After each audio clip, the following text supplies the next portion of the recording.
Hey everybody, we're back for another Ask GN episode. I am freshly back from Austin, Texas, where we did that NVIDIA preview of the GTX 1080. You can check all that content on the channel already. But this is our series where we answer some of the questions that you all submit. So if you have a question, post it below. I will try to get to it. I will say last time there were some very good questions. I'm not going to get to them all today. If I missed it and you want to try again, leave it below, and I'll see if we can do it in the next video. Today starts off with a weird name. It's XX YYOO, I guess. He says, or she says, "Hey Steve, when under full load, why is the GPU maxed out at only 99% when the CPU can be at 100%? So I actually checked on this because this was a really good question I didn't know the answer to. And I emailed some of the people at NVIDIA, talked to Joe Vivoli, who said that it basically comes out to a rounding error. So that's all there is to it. It's effectively 100% load, but GPU-Z will report that as 99% load. It's just a rounding thing, but you can basically imagine it as 100%. So that's the quick answer to that one. The next question is from Exiled Storm, who says, "Quick question that you could probably address in a couple of seconds, unlikely. I have an MSI Z97 Gaming 5 motherboard, and I noticed when in the OC settings in the BIOS that there is a memory try-it mode, and I'm not sure what it does or what it means. What is it?" So memory try-it is MSI's way of really quickly and sort of lazily, tightly timing the memory timing. So there's the cache latency, CAS latency. And if you have maybe 11, 13, 13 latency on your memory, you can do memory try it for CAS 11. And it'll just quickly tie in all of those tertiary timings and all the low-level timings that are harder to work with manually and basically take care of it for you. So that's all that is. You would basically use it if you were trying to do some sort of lazy mode memory overclocking, which is nothing wrong with that, but that's all that's for. Next question, Ameer Mahmood, who says, "I have a question for the next Ask GN I haven't found an answer to anywhere, all caps, and it's slowly becoming the bane of my existence. My PC's fans are connected to the motherboard via 3-pin fan header and controlled via BIOS." So this is all done through BIOS with a user-made custom fan curve that's not really controlled by BIOS, but with a user-made custom fan curve, the fans will randomly ramp up to 100% and spin at that speed for a few seconds and then slow down and then ramp back up. The only fix I found is to increase the minimum fan speed in BIOS slowly. So it sounds like this boils down to something with the fans. I don't know what motherboard you're using, but some fans will have sort of a minimum speed where the motor can sustain the rotation. And if you fall below that speed, then it's just not going to work. You'll either, depending on the fan, either turn itself off or it'll spin at a higher speed than you asked for because it can't sustain certain speeds at a certain RPM depending on what the motor is capable of pushing. So that might be it. It might just be a case of needing better fans. 4-pin PWM header might help you out a bit. The 3-pin headers that are controlled through the motherboard are basically just being put onto a 3-volt, 5-volt, or a 12-volt rail from the power supply going into the board. So if your fan speed doesn't happen to really fit on one of those very well, then you might experience some of the issues you're talking about. Otherwise, it could be something with the motherboard, maybe a BIOS update. But that's where I would start, is those two things. Next question is Demagogue, who says, "Gamer's Nexus, can you touch on how to buy quality products that do not produce Coil Whine? This is a big problem for me when I'm browsing for power supplies and stuff like that." So there's another part of this question too, but the first part, Coil Whine is an issue, especially with GPUs, where if you're producing maybe 3000 FPS on a menu screen, for example in The Witcher, a lot of cards will start whining, pretty high-pitched noise, and that's just from the coils in the card being unhappy. As far as looking for something that doesn't produce that, it really just comes down to reading professional reviews. So for power supplies, we don't review them because to do it properly, I would want to buy like $10,000 of testing equipment. So we don't review those. The people I trust who do review them would basically just be Johnny Guru. I would check Johnny Guru's reviews on a power supply before you buy it if you're really concerned about Coil Whine and see if he was able to produce some.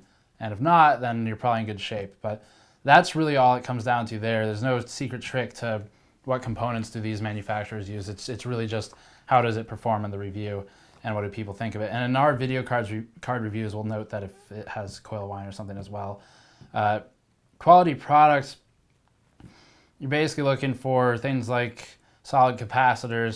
Some people call them black capacitors, some people call them Japanese capacitors. But you want solid capacitors, higher end VRM or electrical design, and that's stuff that really, without looking at it and knowing what you're looking at, you wouldn't be able to gauge what's better than the other. But manufacturers, of course, will all say that they have the best electrical design, so you can't really just take their word for it either. So it just boils down to reviews. Now, the second part of your question, do you think some companies are lying to us about stable overclock speeds at 1400 megahertz, I guess, where it's actually not stable for the components, and where I should have gone with the 980 Ti at 1100 clock versus the overclocked one? So there's a couple things here. Overclocks depend on what's called the silicon lottery, so there's sort of a limitation on every GPU, and every one is different, or every CPU. They all have different voltage allowances and frequency tolerances, and it depends on the ASIC quality, depends on just how well your chip binned, because they're not created equal. And that's not an intentional thing, it's just that silicon manufacturing isn't a perfect process. So that's certainly some of it. They may have, if your case is personal, it may be that they were able to work on a higher or a better bin chip than you got in your retail card. Whether or not I would use I don't know that I would use the phrase lying to us. When you're talking about overclocks, most manufacturers should be pretty conservative if they're listing a number that they think is achievable. I know Kingston and Corsair are both fairly conservative in their memory overclocks, for example, where they'll say what's realistically expected for that particular chip. As for video cards, 1400 is megahertz for certain devices, like a 980 Ti is certainly sustainable. We've been able to sustain it, but it does depend on what you put for voltage, depends on the VRM design of the card. Not all cards have the same VRM, some have more phases. Depends on the chip itself, silicon lottery again. So there's a lot of stuff at play. But I wouldn't go out and say that companies are intentionally lying to you. There's a lot of stuff moving around. But you can check our reviews. We do overclocking, and we'll list like what our stable clock rate was after efforts to do a high OC, and that should inform your decisions. Now 1400, I will say 1400, 1450 megahertz is fairly high to sustain in the long term, like a couple of years. But if you're just going for an immediate short-term overclock, maybe a year or so of usage, then you could get away with something like that on most devices I've personally tested. Last question for this week is from Ill2Xbox, who says, hey Steve, I have a question on mice. Since I was thinking of upgrading from my cheap standard mouse to something better suited for gaming, how much does polling rate actually matter? Is 500 hertz good enough, or will I actually benefit from 1000 hertz in games? Is 1000 hertz a meaningless marketing strategy? Thinking of buying the G602, whereas the similarly priced wired G502 has a 1000 hertz polling rate, the G602 has a 500 hertz polling rate. So we talked about this a lot in the G900 review that we recently posted. First of all, I would suggest checking that out, and that's for everyone because that has some pretty cool engineering stuff we talk about that we don't normally go into. But with regard to this question specifically, I am not the best person to answer if 500 hertz versus 1000 hertz actually really creates a perceivable difference, because I'm not at that level of competitive Twitch gaming where I would see it myself. I would be better off improving my own skill first. But if you're a really competitive gamer, then maybe. I will tell you that the difference is effectively 1 millisecond. So if you have a 1000 hertz polling rate, it means that your mouse is communicating that input and all of the movement to the computer every 1 millisecond. And that's different from the click latency and things like that. This is specifically talking about the latency from the device, the mouse, to the system or to the host. So 1000 hertz is 1 millisecond poll. Response time, 500 hertz is going to be 2 milliseconds, half that speed. So there's a 1 millisecond difference there. Whether or not you can see that, tough to say. I will tell you that I personally do not see it.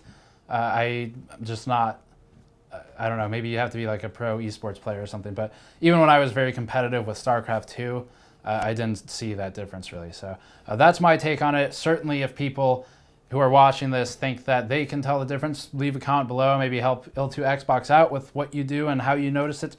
As far as the next part, the G602 versus the G502, I really like both. The G602 I haven't used in a while, but it was one of my favorite mice when I did use it. It's got a good feel to it. It has a good weight. It's not nearly as light as the G900, if I remember correctly. The G900 is pretty impressive, but it's also $150. So that would certainly be the best of both worlds if you want to drop $150 on a mouse. But for most people, I think you'd be happy with the G602 or G502 if you're looking strictly at Logitech. If you want to look outward, Corsair's M65 Pro we're working on reviewing right now. That's another one to consider. Or cheaper versions, Logitech G303, something like that, SteelSeries Sensei. But yeah, I like G602 just fine. So it just depends on what you're going for, I guess. But for things without a wire and that aren't $150, I would definitely consider it strongly. That's all for this week. I don't really have any hair or beard questions from you all. I'm very disappointed. As you can see, I grew one over the past few days anticipating such questions. But alas, you've let me down. So leave your comments below if you have questions for computer hardware or whatever else. Thanks for watching. Patreon link in the post-roll video. I'll see you all next time.